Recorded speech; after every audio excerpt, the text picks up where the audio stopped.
সাম্প্রতিক বিজেপি শাসিত যোগী আদিত্যনাথের রাজ্য উত্তরপ্রদেশের কানপুরে আইলা মোহাম্মদ লেখাকে কেন্দ্র করে ধর্মপ্রাণ মুসলমানদের গ্রেপ্তার এবং হেনস্থার ঘটনা ঘটে।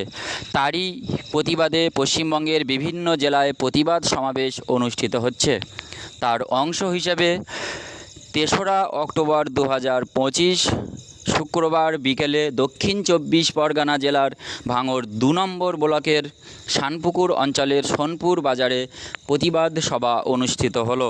প্রতিবাদ সমাবেশটির আয়োজন করে ভাঙড় ২ নম্বর ব্লকের ইমাম ও ওলামাদের যৌথ সংগঠন। এই প্রতিবাদ সভায় অংশগ্রহণ করেন পুরুষের পাশাপাশি মহিলা এবং শিশুরাও।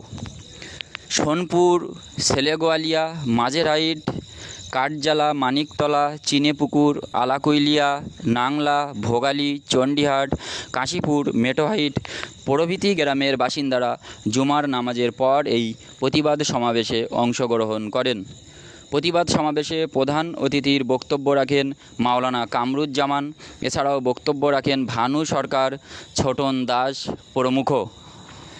সভাটি পরিচালনা করেন কাঠজালা ছেলেগোয়ালিয়া মাদ্রাসার পরিচালক মাওলানা এজাজুল ইসলাম।